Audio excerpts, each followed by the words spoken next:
The Earth, a planet which us as humans know as home. But we are not the only creatures fortunate enough to call this planet home. Scientists estimate there to be roughly 8.7 million different forms of life that cohabit with us on planet Earth.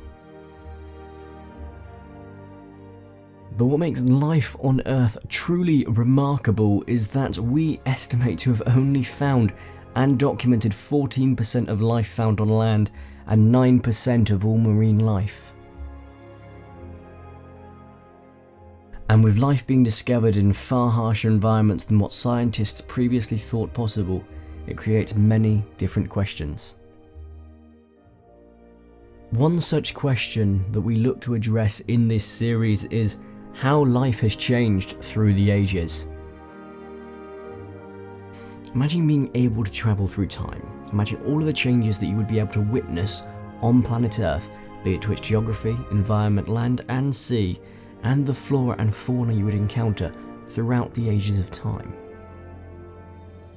Though man currently walks the Earth, we and our ancestors have only done so for a mere 200,000 years.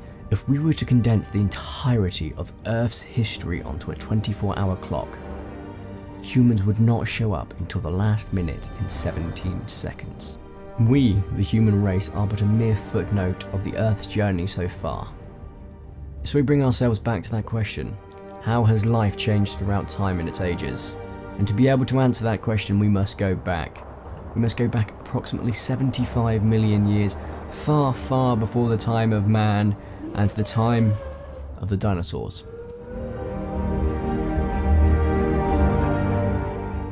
In Walking with Dinosaurs Minecraft, we will give you an insight into the life of some of the most majestic, giant and terrifying creatures to have ever walked the Earth. This series will focus on different life forms within the Triassic, Jurassic and Cretaceous periods.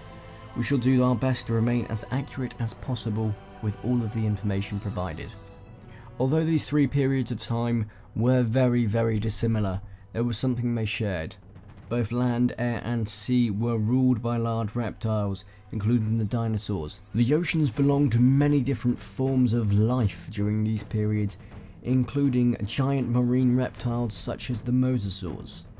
Elsewhere, far above the oceans, high in the sky, magnificent pterosaurs ruled the heavens, while surveying the land, sea and air for their next source of sustenance. We begin this series at the end of the reign of the dinosaurs, within the Cretaceous period, on the landmass which will go on to become the continent of Asia.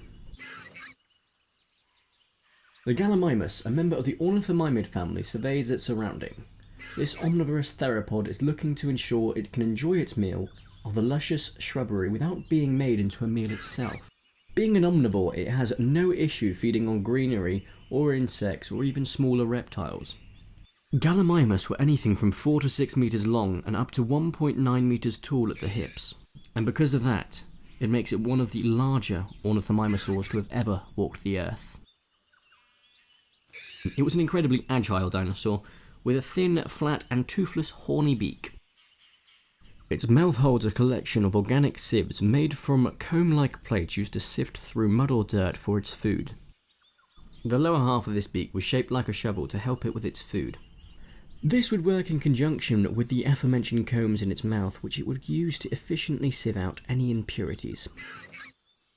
It had two large eyes on either side of the head, meaning it did not have binocular vision or the depth perception which came with that.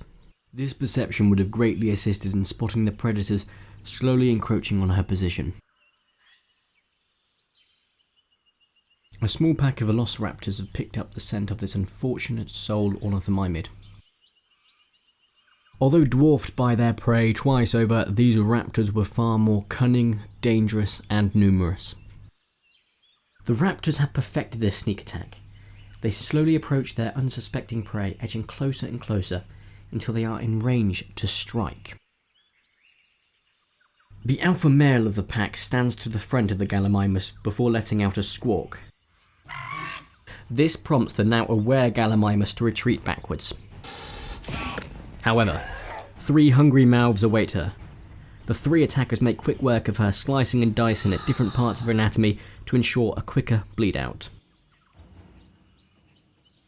The alpha returns in time to deliver the final blow to the creature's elongated neck.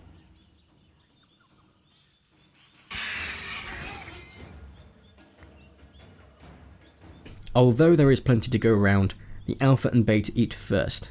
They do so quickly as to ensure all can eat before the scent attracts larger predators.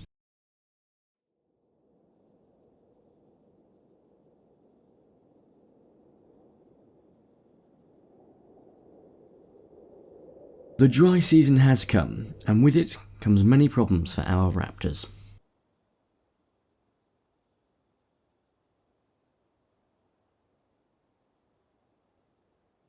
There are far fewer locations where they can find viable drinking water.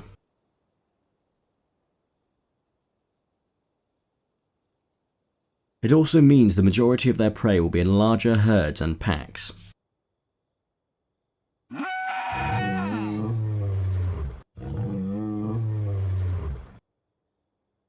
Another bittersweet hindrance is that in the season past, the number of the pack has grown considerably with a new generation of hunters.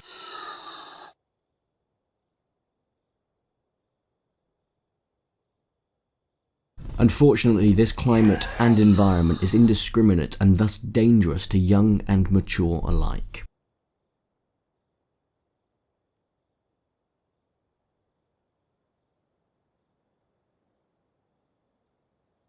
As our small family of carnivores approach the watering hole, they have attracted unwanted attention.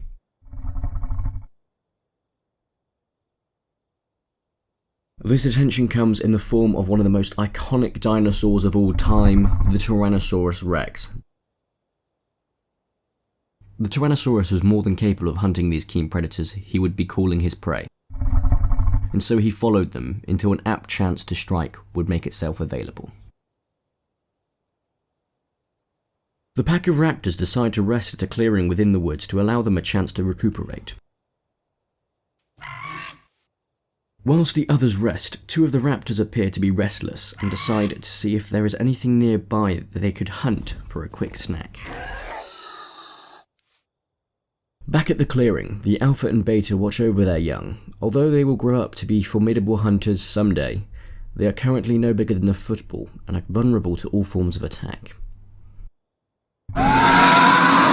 A roar reverberates through the woods, alerting the remnants of the pack in the clearing. Although they are too short, they must leave immediately or fall victim to the owner of the roar. The roar belongs to none other than the Tyrannosaurus, who has made quick work of the two raptors who headed out earlier. The roar was to ensure no other predators came to take his meal. As he begins to devour the carcass of his prey, a common occurrence in this season had begun. The sun's rays had hit dry kindling within the forest for enough time to create a small fire. In said hot climate, a small fire can quickly become a forest fire. The blaze spews out quickly, engulfing all in its path, be it plant or dinosaur. Unfortunately, as it was distracted by its meal, the titan and renowned beast, known as the king of the dinosaurs, Tyrannosaurus, fell victim to the fumes and ensuing blaze.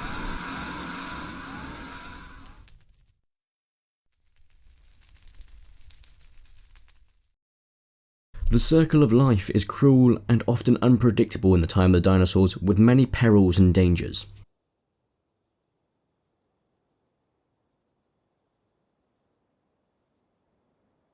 Next time on Walking with Dinosaurs Minecraft, we delve into the oceans of prehistoric time, exploring the marine life within its treacherous waters.